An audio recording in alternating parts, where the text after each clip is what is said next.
Welcome to the Sisters of the Shire Podcast, where we discuss the works of the great J.R.R. Tolkien, or Tolkien. Today, we are covering the Akallabeth, which is one of the sections that follows the official Silmarillion. If you don't understand what we're talking about, because, you know what, I get it, I understand, it can be a little confusing, or you're in need of a refresher, please go back to our first episode, or episode 0, if you want to get to know us a little better, to learn the intricate backstory that is woven throughout the Silmarillion, because it is intricate. But don't let that scare you. It is our quest to be able to make it easy to understand while having some fun and laughs along the way. I'm Ashley, and I will be your Silmarillion guide, and I'm joined by my lovely co-host and best friend, Abby, a wide-eyed newbie to the Silmarillion story, but definitely no stranger to Middle-earth at all. Together, we'll guide you through Tolkien's many lands, many intricate characters, and all of their amazing and, yes, sometimes, most of the time, tragic backstories. So tragic. So tragic. Are you ready to join our fellowship on this quest? Let's go. Yes. Let's go. Let's go. Dun, dun, dun, dun, dun. How are you? Well, we are gearing up to have our family reunion. What? Yeah. You see an explosion coming from Oregon? That's probably from us. It's our family reunion. Yeah.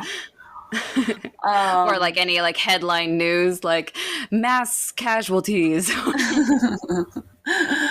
No, we're excited. I'm currently making about 40 family reunion shirts right now. Oh, I'm sorry. I could have helped. No, it's okay. It's okay. You remember when you didn't know how to make shirts? Wasn't that a nice time? Look at me. Look at me. Look at us now. Who would have thought? Anyway, so we're just getting ready for that. And my sister's in town and my brother-in-law's in town. And so we've been playing with them this week. It's been really fun. We went bowling last night. And I don't think I've seen my 2-year-old so giggly, happy, excited. Aww. He was laughing so hard, pushing a bowling ball down the alley. It was the cutest thing I've ever seen. And you didn't take a video for me. Oh, I did. I will send it to you. Oh, please send it to me. I need all the little giggles. Oh my Lizzie's gosh. having... He like covers his mouth. Like he's like, oh my gosh. It's the cutest thing. Yeah. I have no regret. Whoa! Whoa! I have no regrets with my life choices. I am very happy to just have one. But Lizzie's been asking me lately, like, how come I don't have a little sister or a little brother? And I just have to tell her that's mommy's body just told her no, or you know, mommy and daddy we're good. Our cup is full with just one. And she keeps saying, "Well, you never know, because sometimes babies just happen." And I don't know where she's getting that, but but it just like it shouldn't be happening to us. If it is, then we're in trouble. It would be written in history books as a crazy miracle. No, Anyway, yes, it was so very cute. Yeah. Luna beat all of us, which I'm like, what? Get it, girl. I know. And what was I gonna say? Oh, my sister, brother-in-law dared me to bowl like from 12 feet away from the line of where you like start to bowl, like Did you miss lane? it? Did you miss the lane entirely? I had a freaking strike. Oh. Yeah, Maybe I was that like, should be your new strategy. Yeah, and guess what? I didn't even touch the floor where, like, before we were not supposed to put a bowling ball. Nice. It like floated all the way down there. And I was like, nice. Yeah, I'm amazing. No, yeah. I lost pretty badly. Yeah, But I'm weird with bowling because I'm one of those people that like the harder I do it, the better it will be, right? Like tennis, I'm horrible at tennis or frisbee. Frisbee, I am the worst with frisbees because the harder you throw it, though it no, that does not help you at all. you need the finesse. The Yeah, finesse. I don't have We that. also did laser tag, and it Ooh. was me and my husband and my two older kids and my sister and my brother-in-law, and then three random other children that were like, I think one girl, there was like, they were related, the three other kids. And it was like one sister that had to be like 11, and then two little boys that were probably like Luna's age or maybe Mm-hmm. younger. And the little boy, so we did boys against girls, and Mm-hmm. the little boy, this one little boy, followed me the whole time when we were doing laser tag, and I was like, I don't know you, child, but I'm about to like when you hit him with the butt of your gun, like leave me alone. Pistol But the whip. best Pistol whip them. was, yeah, the best was Austin, my brother-in-law, would, whenever he got hit, would like really dramatically like go against the wall, like tell my wife I love her. Like, She's right there. yeah, I was like, you tell her yourself, she's right there. She shot you actually. Yeah, But it was really fun. that's awesome. So yeah. But anyway, we're just Awesome. gearing up for this fun family reunion where I get to see Ashley in the flesh, like In the person. flesh. Lizzie's so excited. I'm going to do this with Luna, and I'm going to do this with Oakley, and then we're going to put makeup on Fox because she thought that was hilarious last time that you guys they did that. It is. It is pretty funny. Yeah. And he's a good sport about it, so it works. Yeah. Even though there was glitter everywhere afterwards. Glitter everywhere. But Anyway, are the you ready? opposite of glitter. The I want to hear the opposite story of that's glitter. opposite of glitter. That would be the Silmarillion, yes. What is the opposite of glitter? Dull. But it's not dull. Chalk? Maybe, ooh, chalk. Yes. Because it's like, yeah, soft. Dusty I like and- it. Yes. Mhm. Very well done. Very well done. I like it. Thank you. So we last left off things with Saur-azon and Sauron joining up together. I did give them the celebrity couple mashup name. Did you see the name I gave them? They are Saur-azon. Whoa, that sounds like a wizard. Right? I liked it. So Saur-azon, their new friendship names. We got matching friendship bracelets. Yes. They're starting to worship the dark, aka Melkor. So I was trying to think, we kept saying Lord of Darkness, which is that in the book? The name Lord of Darkness? That's because that's Saur-azon Melkor, says, right? who is the Lord of Darkness? Okay, because I kept like in my brain, I'm like, that seems wrong. And then I realized I'm thinking of the Prince of Darkness, which is That's Ozzy what Osbourne. it is. Okay. Which is Ozzy Osbourne, and I'm like, is Ozzy in this book? Yes, the Lord of Darkness, Lord of the Darkness is what Yes. Saur-azon asks Sauron. So then as Saur-azon's picking up his worshipping with the dark, the people of Numenor are like, we want in on this action. We want power and eternal life too. And if we pray hard enough to Melkor, maybe he'll give it to us. And then one guy among Saur-azon's counselors that, along with his family, remained among the faithful was the current Lord of Andunier. Do you remember his name? And Daryl. No. It has ill in it. That's close. Amandil. Amandil. Yes. Which means devoted to Aemon or Valinor. So him, along with his son Elendil, not sure if you know him, and his two sons, Isildur and Anarion, they're all among the faithful. And they're trying to stay strong because Sauron's influence is just growing with Saur-azon and the people of Numenor. And Mandil's like, I knew Saur-azon when we were playing all the swings together. He's not really like this. Okay, I'm sorry. Yeah. And but Sauron is like, that Amandil is trying to lead you down the path of righteousness. I'm going to lead you down the path that rocks. And has him dismissed as the king's counselor. So Amandil's like, forget you guys. I'm going to the harbor city of Romena, and I'm going to chill here and see what happens. This place is a tomb. This place is a tomb. To the nut stop where it's fun. So now that Amandil is out of the way, Sauron starts, just kind of hinting, hey, Saur-azon, what's with that white tree Nimloth? Or, oh, that's from the Eldar. Yeah, you should probably cut that down because we don't like those guys, right? Right? And Saur-azon's like, I don't know. It's just been here so long. And, my father-in-law said if it got cut down, the line of kings would, die. So, we shouldn't mess with that, right? And Amandil is like, oh, he wants to cut down the white tree? Oh, man, that makes me so sad. I remember when they cut down it didn't cut down, but with the 2 trees of Valinor got juiced, for lack of a better term. Juiced? Didn't you see that little cartoon of Ungoliant literally like drinking them like a juice box? Yeah. She likes the light. It's very accurate. Yeah.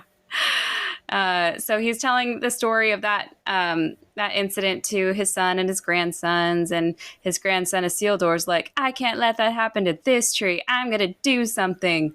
And he goes on a rogue suicide mission, and he sneaks into the capital city, which the unfaithful aren't allowed to be in. And then he slips past the guards, which no one is supposed to do.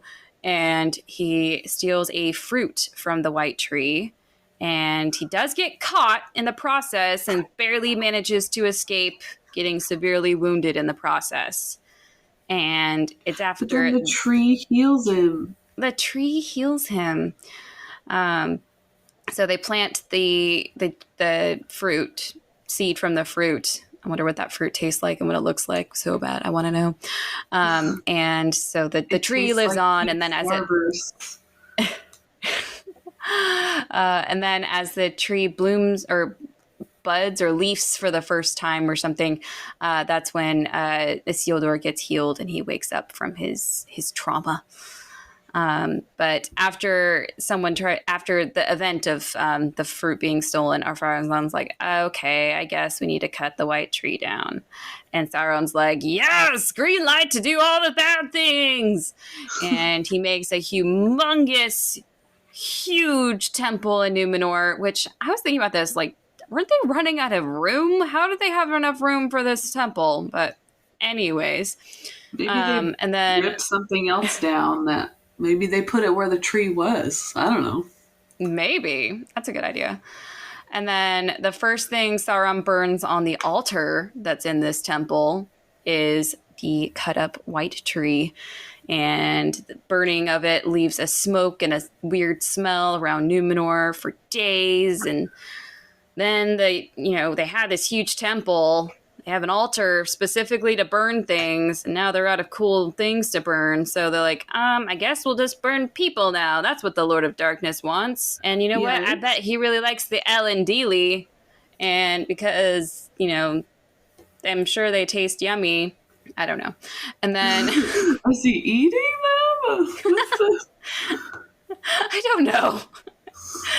And then I assume that would make him happy because he doesn't like the Elendili. That would make him happier. And so they start falsely accusing the Elendili of treason, or, he said that the king looked fat, or whatever justifies their murder in their minds. And then even with all of their sacrifices that they're doing and all the prayers that they're offering up to the Lord of Darkness, for some reason it isn't working, and they actually start dying earlier. Weird. Oh, man. And then on top of that, they're starting to actually get sick for the first time, and they're starting to even get crazy as they're aging too. So you have all these mentally unstable, sick people around, and Sauron just basically pokes the hornet's nest, quote, setting man against man, and they start killing each other over the smallest things, and Sauron just that's more like it. And he just sits back and lets his puppets kill each other. So that's how we left things. Are we that Everything's doing simple, great. you guys? We are Are very we simple. that simple? Uh-huh. We really are, though. So, that's how we left things on Numenor. And it does sound pretty chaotic, you know. The people are hunting down the Elendili to sacrifice in a creepy temple. Others are trying to do all they can not to die and driving themselves sick or insane in the process. Or just plain being at each other's throats over rumors and jealousy that Sauron is stirring up. But believe it or not, despite all of that craziness going on, overall, the island of Numenor is actually doing pretty well for themselves. Well, as far as the rich are concerned. Quote, everybody else not so great. Gets to deal with it. Yeah. Quote, they prospered, and if they were not increased in happiness, yet they grew more strong, and their rich men ever richer. So they think that what they're doing is a good thing because, hey, I'm getting richer, but they're like ignoring the fact that like they're getting sick and they're dying because money is all that they care about. Right. And you know what? Money can't buy you happiness. It's true. And but they certainly give it their best shot. The people of Numenor really do try their best to buy their happiness, but it's not going to work. So, our Saur-azon on paper is the king. As far as anyone knows, he is the one holding the crown, but it's really Sauron pulling the strings. And with his guidance, the people of Numenor are, managing to increase their wealth more. And you know what? He's even helping them with some other projects on the side. Because do you remember how in its earliest days, Numenor was known for its craftsmanship? Yes. But because they didn't have any enemies to fight, because they were still under the protection of the Valar and the Eldar, they didn't really need weapons at the time. So they just put all their craftsmanship into their shipbuilding. Well, they don't quite have that protection anymore. So with Sauron's counsel, he's like, you know what you should do with all that cool skills? Quote, they multiplied their possessions and they devised engines and they built ever greater ships. Engines? Yeah, I don't know what they mean by engines. Like, I'm thinking maybe more like things like catapults and things that like are weapons. Simple machines? Like, simple machines, yeah. Okay.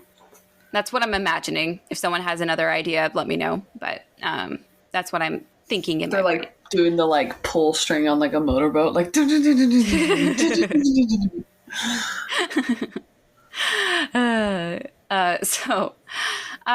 they're building all these engines, whatever that implies, and they're making these battleships. And who do you think Sauron has in mind for them to fight? Who's there really to fight at this point? The Valar. Not yet. They have another enemy that they can just kind of toy with for now. Maybe enemy is not the right word because, quote, they sailed now with power and armory to Middle-earth, and they came no longer as bringers of gifts, nor even as rulers, but as fierce men of war. And they hunted the men of Middle-earth and took their goods and enslaved them. No. And many they slew cruelly upon their altars, for they built in their fortresses temples and great tombs in those days. And men feared them, and the memory of the kindly kings of the ancient days faded from the world and was darkened by many a tale of dread. Oh my gosh, those poor people. I know. Again, those poor, forgotten men. Like, they suffered enough. Like, just let them be. And what goods are they stealing from them? They're like, no, my pumpkins. Not my pumpkins. That was my favorite tooth. Yeah. But, like, they must be so confused. Like, yeah. Oh, hey, I heard of you, Sea Kings. My grandfather told me once that you helped us and brought us gifts. Oh, no? You don't do that anymore? Okay. Well, my father, he did say that you like to be worshipped and would go away if we just gave you a present. Would that work? Oh, no? No. Well, what do you want now? Oh, you want to take me to your temple and sacrifice me in the hopes that you live forever? Well, I guess I don't have much to live for anyway, so yeah, let's go. I can see them like, hey, buddy, long time no see. Oh, you stabbed me. You stabbed me. Yeah. Oh, okay. All right. Well, it was nice seeing you. Haven't seen you for a while. Yeah. So you took my house. That's okay. All I had left was my life, and yeah, I guess you can have that too. Yeah. It's not worth much. Just me and my pumpkins. My pumpkins. So now our Saur-azon, the king of Numenor, formerly known as the Golden, has now grown to be, quote, the mightiest tyrant that had yet been in the world since the reign of Morgoth. Though in truth, Sauron ruled all from behind the throne. Dang. He's that bad. Dang. So this man, one of the Dunedain, blessed with long life, gifted with a super special and cool island, never wanting for anything, all because of the loyalty and sacrifice his ancestors made, siding with the Valar in the War of Wrath. Now he is the mightiest tyrant in the world, second only to Morgoth. But he's basically a puppet. Basically a puppet, but, I mean, everyone has a choice, right? Right? Yeah. He's not being like in the first Avengers, where like when Loki would like touch them and they would lay like, okay, I'm gonna do. Yeah, I don't think it's like that. I think it's more like, well, like Loki turning on his brother. Like, yeah, this sounds like a great idea if it gets me what I want. Yeah. I bet Elendil is very proud of you right now, our Saur-azon. I hope you're happy. Yes. I hope you're happy. I hope you're happy now. Hope you're happy now. So years pass, time goes on for the tyrant, and, eventually time catches up to him because he can't live forever. And he is terrified of dying. And worse than that, he's also getting angry that he's dying. And what did Master Yoda teach us? What did Master Yoda teach us? About anger. Fear. Oh, fear leads to anger. Anger leads to hate. Hate leads to suffering. Suffering. Yes.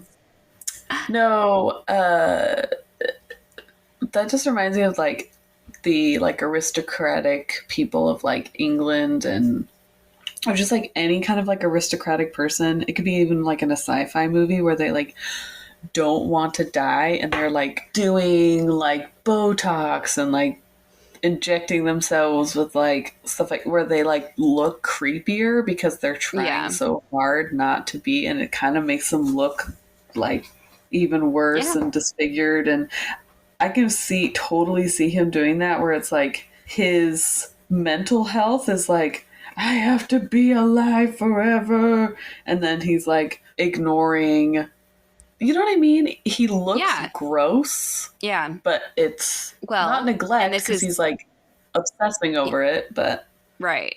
Well, think of it this way. This is just my hypothetical going here.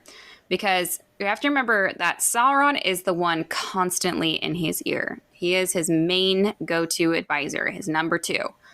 And if he is freaking out about getting older, I could totally see something like Sauron's like, hey, try this. It'll help you stay younger. Try this. It'll, make you look younger. And Sauron has his own MLM.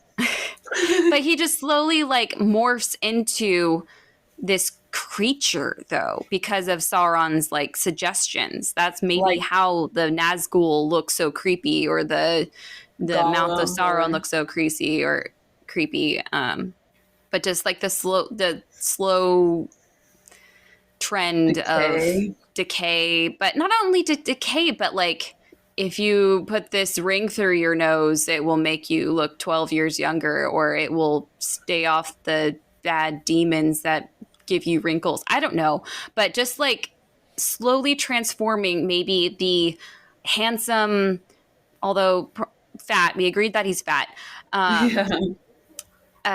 Gaston into like a creepy, scary, dark, tattooed, maybe like face tattoo, piercing, creepy thing that I feel like Sauron's followers get. Does that make sense at all? I feel like he's like turning more not orc, but like monstery. Yeah. Like, yeah. Like, you know how like Gollum turned like monster looking when he wasn't that to begin with. Yeah. Just kind of the erosion of his soul and his like morality. So, but someone that is that scared and that angry makes them very vulnerable. And Sauron just is like, ooh, this is the moment I have been waiting for. This is the time to enact the final phase of my evil plan. Phase 2. Phase 2. So he tells Ar-Pharazôn, quote, "The Valar have possessed themselves of the land where there is no death, and they lie to you concerning it, hiding it as best they may, because of their avarice, or greed, and their fear lest the kings of men should wrest from them the deathless realm and rule the world in their stead." So he is going to the Valar. But I find it interesting. He's making it sound like, they only, can live forever. It's because of where they are. It's the land that provides them this immortal life. If you took it, and I bet you could rule Middle Earth and rule everything, and you would live forever if you just took it. But remember, go, take it, go. Yeah, you can do it. Go. But it wasn't that long ago. The Numenorians were specifically told by the messengers of the Valar that their immortality was a gift from Iluvatar and does not come from the land itself. Like, did no one think to write that down or pass that along the generations? No? Was there any big signs or... Quote, "And though, doubtless, the gift of life unending is not for all, but only for such as are worthy, yet against all justice is it done that this gift, which is his due, should be withheld from the King of Kings, Ar-Pharazôn, mightiest of the sons of earth, to whom Manwë alone can be compared, if even he. But great kings do not brook or allow denials, and take what is their due." Oh. He is surely full of himself. Yes. Well, he's flattering Ar-Pharazôn. Like, sure, not all men deserve the gift of immortality, but surely an awesome king such as yourself, maybe even more awesome than Manwë, who knows, should deserve immortality. But you know what the greatest kings don't do? They don't ask for stuff. They just take what they want, like the entitled bullies that they are. I'm just saying, Pharazôn is like, yeah, I know. Yeah, that he's believing this. Yeah. Yeah, he's like, yeah, you don't have to tell me twice. Yeah. How can he... I just am like flabbergasted. Like, are the Valar not as like cool as I think they are? How could you even try and compare yourself to Manwë? I don't... It's delusion, I don't get it. Baby. He's a little delulu. But I feel like Sauron even thinks that he's better than Manwë, though. Yeah. That's what being, like, corrupt and, like, not being on their side is, because he does think that. He thinks that he's better, and he thinks he can do a better job, and, like, all that stuff. But I was also going to say that this scene reminds me of, like, when Wormtongue is talking to King Theoden, and he's, like, walking around him, and he's like... Yes. You're so amazing. You should just go get it. It's yours to take. And like just like walking around. And he's like, yes. Yeah. I agree. For sure. I agree. I agree. I thought that part too. I love storks. But also, I mean, your master, who is more powerful than you are, is currently in the timeout of all timeouts from the Valar, and you think you can take them on yourself? I just don't understand your logic there, sir. Maybe it's like Bellatrix and Voldemort, where she's like, let's just do it. Let's just go. We're powerful enough. We can do this. Yeah, like, maybe. We can take them on. They're nothing. Yeah. Well, with all this flattery and with Ar-Pharazôn in his vulnerable state near death, he is, quote, besotted with Sauron's words. So... He has a fan, like he's fanning himself like, oh, golly. Miss it. That's so sweet of you. You're giving me the vapors. Ooh. So Ar-Pharazôn starts putting two and two together. I mean, Sauron's basically laid it out, but not specifically. So Ar-Pharazôn's like, okay, so I don't want to die. I need immortality. But to be immortal, I need to take the Valar's immortality. And where do I think the Valar get their immortality from? Because I didn't listen to the Valar previously. Because I think it must come from Valinor. It must come from that land. So he starts making plans to make war upon the Valar, to take over Valinor. Wow. This guy's got some guts. Mm-hmm. Now, I have no idea what could he possibly plan to give him the closest inkling of a chance against the Valar. Like, okay, if I put on some music, maybe I can get one of them to dance over here and be distracted. Maybe what can I do? Maybe I'll like put some birds in distress over here. That might distract Monway. Ooh, I could cut a tree down. That would take out Yavanna. What could take out Tulkas? Maybe I'll just like feed him a bunch and he'll get tired. No, it's like what is Hercules. In the battle plan?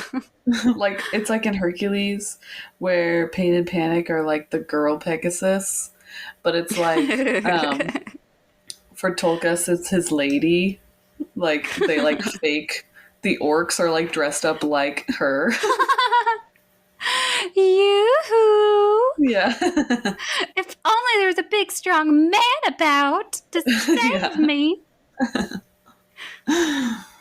Exactly. So, I mean, the kahunas on this guy, he thinks he can do it. This Gaston, Professor Lockhart, Cusco, Lord Farquaad, full of himself guy thinks he can do it. And, you know, I'm honestly surprised. Cusco in this. Cusco is a good guy. He's not the first part. But I'm surprised. He's so full of himself. I'm surprised he didn't just pull a Fëanor and try to go after them all by himself. Yeah. I could do it. Mean, I don't even need you guys. He needs his valet. He needs his... I could do it with one hand tied behind my back. Yeah. He needs like his entourage to hype him up, so... Yeah. So Ar-Pharazôn's drawn up these plans of how to distract the Valar, and word eventually gets out to his old buddy, Amandil. And he's like, oh, no. Mm-hmm. Well, and he must have been waiting for something like this to happen, you know, because he has some plans in place that I'm, like, actually surprised that wow, that's actually very smart. You must have thought about this for a long time. But at the same time, quote... When he found out, quote, he was dismayed and filled with a great dread, for he knew that men could not vanquish the Valar in war, obviously, and that ruin must come upon the world if this war were not stayed. Do you feel like he kind of wants him to, like, go and just fail and just be like, I told you, finally, you can stop playing this? No, because... You'll see here in a second. So Amandil knows the Valar. He has probably heard the stories and lore of them his whole life. And he's also wise enough to know that Ar-Pharazôn doesn't stand a chance. But if he tries this, the whole of Numenor will be punished for his actions. So that's why I don't think he wants him to just, fail. I think he's like, someone's got to stop him. Yeah, please somebody. Please.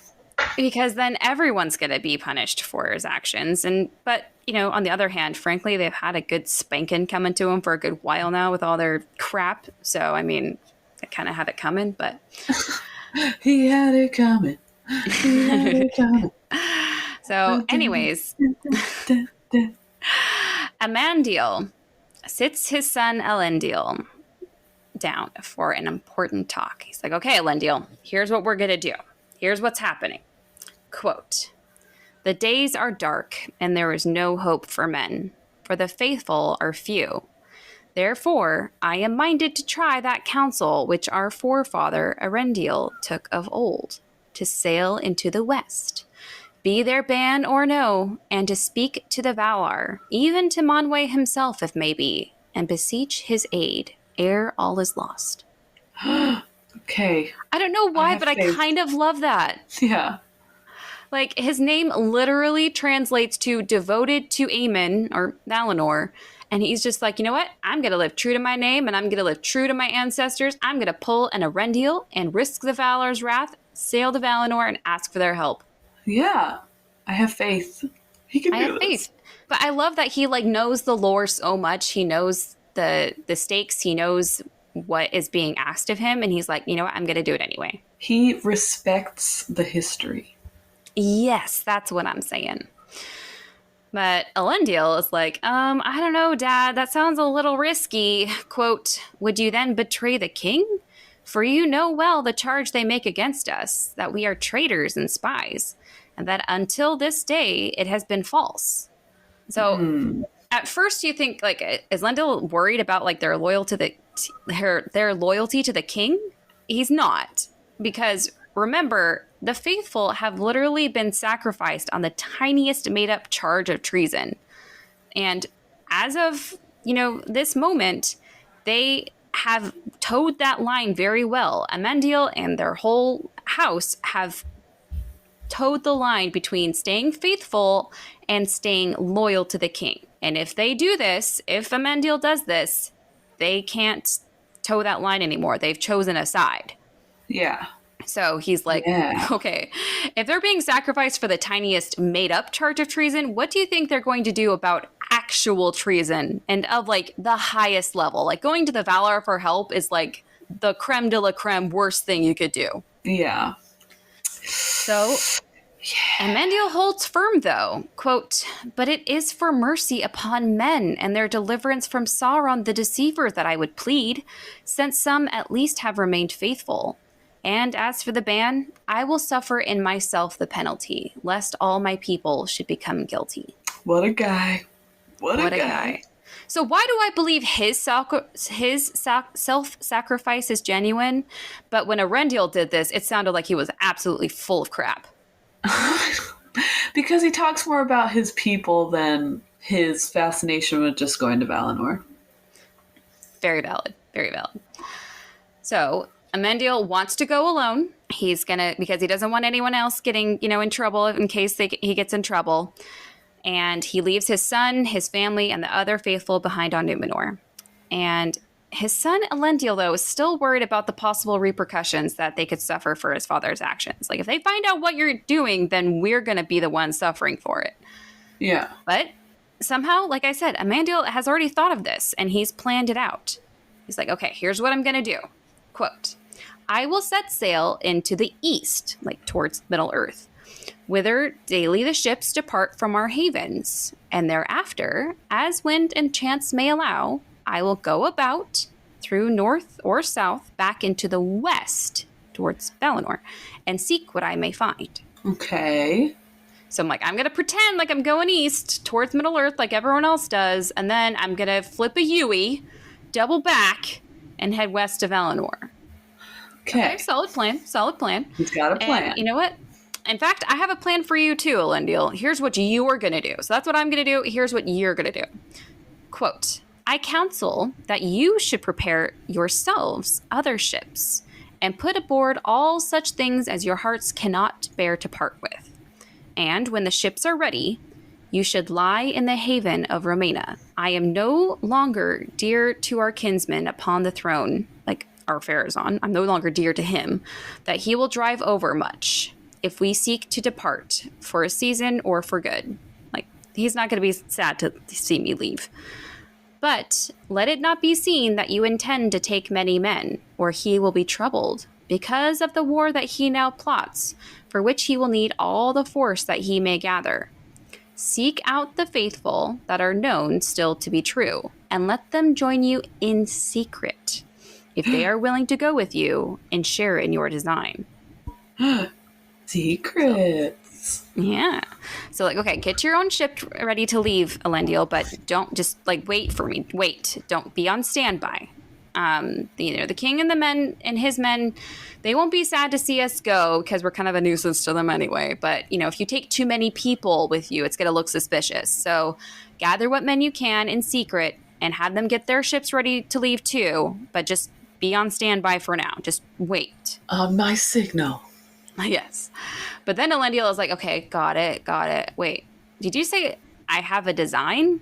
And Amandil is like, man, I'm so impressed with this guy's wisdom and strategy here, because he says, okay, here's what your design, your plan is to, quote, meddle not in the war that our Saur-azon is about to make on the Valar, and to watch.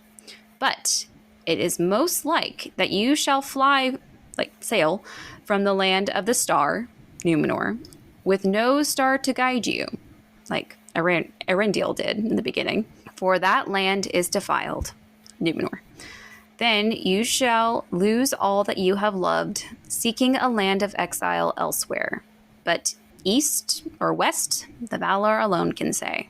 I feel like that's not very good instructions. Yeah. Where is he supposed to go? Yeah. So I'm going to the Valar for help. You gather what faithful you can. You be ready. Don't join in the battle that our Saur-azon is planning, because that's, that's just going to be a hot mess waiting to happen. And then, if he does that, shit is going to go downhill for Numenor fast, and you will need a way to escape. So be ready. But I can't tell you if we're going to be escaping east to Middle Earth or west to Valinor. And you probably won't have a star like Elendil to guide you either way. So just kind of wait and see what happens. How would he know when to go? I don't know. Wouldn't it take a long time to sail over there? And then, is it days? Is it weeks? Don't know. How would he know? How would he know?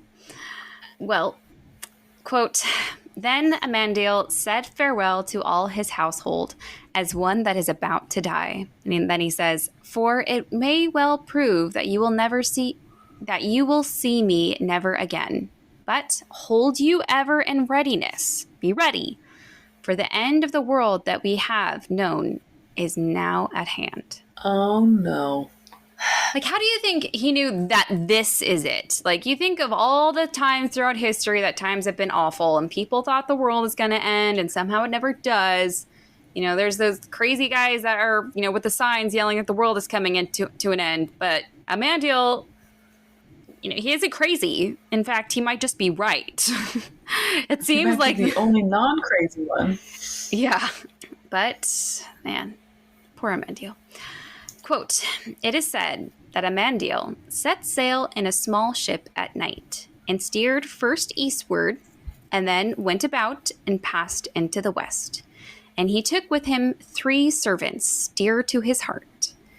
And never again were they heard of by word or sign in this world, nor is there any tale or guess of their fate.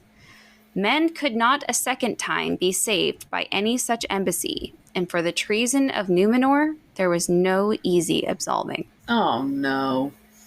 Those poor people. I mean, they probably went with, pride, and they were like, I'm proud to do this. I'm proud to be, of help in this noble cause. Right. But I find it interesting that both Elendil and Amandil had servants with them. Yeah.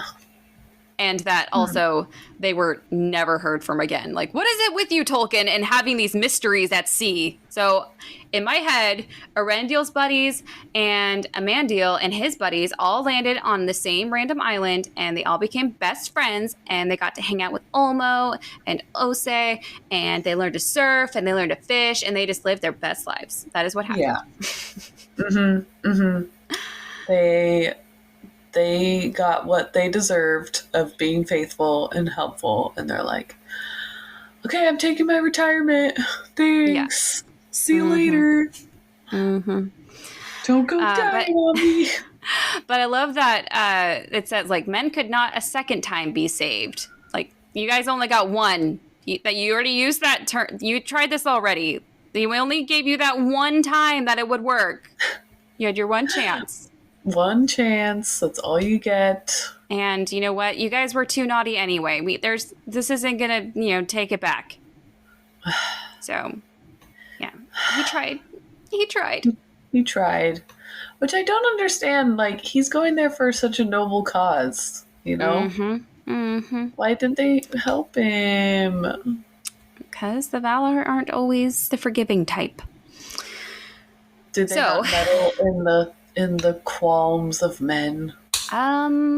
We'll see how that goes. All right. So now that Amandil is gone, Elendil actually did all that his father told him to do. He got his ships all ready to go, filled them with all the faithful that he could find and all of their things.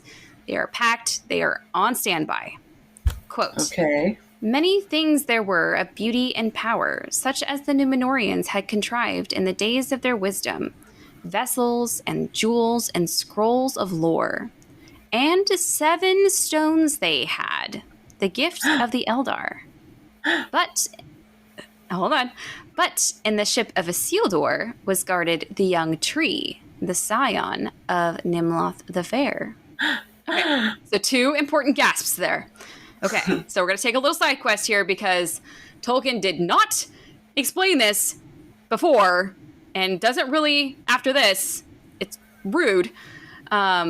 He probably hadn't figured it out yet, but these 7 stones, do you know what these 7 stones are, Abby? Are they the Palantirs? Yes, good guess. Yes, I did it. It's actually our first mention of the Palantirs. So, long story, very, very short. I will try my best to make it short. Fëanor actually made these Palantirs back when he was inventing things on Valinor. And, probably didn't get mentioned because it got overshadowed by the Silmarils. So, in case you don't remember what a Palantir is, you're like, okay, Abby figured it out, but what is a Palantir? They are, quote, the stones of seeing, powerful crystalline globes that enabled their users to witness events and communicate with one another over great distances. So, if you've seen the movies, it is the black orb ball thing that Saruman uses to communicate with the Eye of Sauron that later Pippin picks up and has his encounter with Sauron. And they also show it in the Rings of Power show. But it's a different Palantir. Those are 2 different ones? Correct. Okay. Because there's 7 altogether? Yes. So, well, actually, Fëanor made a bunch of these. An exact number isn't known, but somehow in some tale that we don't get to hear about, they were 7 of them were gifted to the elves on Tol Eressëa, who then gifted them to our man Amandil somehow. Okay. And now Elendil has them. All right. So we might go into what happens to them later, but it's just a very interesting idea that there were 7 of them in the early days, and what happened to them along the way is actually pretty cool too. But that's a story for another day. But I'm proud of myself. I got that right. I am proud of you. You did. And then the other cool thing that you gasped at was the white tree. So the white tree is continuing on. Isildur actually kept it with him on his own boat. And I don't know why. To go to Gondor. Yep. I don't know why his link to the white tree is so interesting to me. And I think it's because we don't know a ton about him. And this one new thing we have learned seems so heroic and like not sacred, but like honorable in contrast with the final acts in his life. Yeah. But like I said, he was under the influence. Right, yeah. But yeah, if it weren't for Amandil, we wouldn't know, we wouldn't have the tree in Gondor, and same with Isildur, we wouldn't have the tree in Gondor. So wow. All right, so to finish off, because yeah, we're ending here in a minute, quote, "Thus Elendil held himself in readiness, and did not meddle in the evil deeds of those days, and ever he looked for a sign that did not come. Then he journeyed in secret to the western shores, and gazed out over the sea, for sorrow and yearning were upon him, and he greatly loved his father. But naught could he descry or see, save the fleets of our Saur-azon, gathering in the havens of the west." So he could see that from where he was? So he is leaving his boat for now. He's just is like journeying in secret to the western shores. I'm assuming just by foot. And he's just like looking out over the sea towards Valinor, saying, like looking for the signal from his dad, and just nothing ever happens. And he can't even see his ship, even if he tried, because the fleets of our Saur-azon are gathering there, all ready to head towards Valinor. Whoa. Dang. Mm-hmm. Poor guy. And that's actually where I'm going to leave you today. Okay. Well. And hopefully, I mean, you're welcome. I'm not trying to like milk this out, but there's just so much happening that I want to make sure it gets through. There's little tidbits we need to hear, you know? Right. Like, I feel bad. The Akallabeth isn't that long, and somehow I've made it into like 12 parts. So it's not on purpose. I just want to make sure all the things are. Give me all the juicy details. Yes. So be sure to follow us on Instagram at Sisters of the Shire Podcast. Join our Patreon and become a patron at patreon.com/Sisters of the Shire Podcast. You could become a dwarf friend of the Shire, like our buddy Dan, or an elf friend of the Shire, like Krishane and Tom, which we're very grateful. Thank you, guys. Please rate us on whatever platform you listen to your podcasts on. We did receive a new rating on Apple and a new rating on Spotify. Thank you. And I just learned that my brother's girlfriend, my brothers had no idea I did a podcast, and my sister told them about it. And so his girlfriend follows us now. Hey, girlfriend of Taryn. I think her name is Natalia. Well, hello. Like in James Bond? Yeah. Mm-hmm. Natalia. Mm-hmm. And then as far as world news, we are still duking it out between Australia and the UK. They're still tied. But Spain starting to come up. We see you, Spain. We see you. España? España. We see you. Thank you. Thank you for listening. So until next week, I've been Ashley. And I've been Abby. And this has been the Sisters of the Shire Podcast. And we're so glad you came and listened with us today.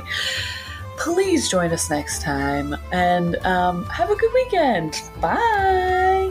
Bye.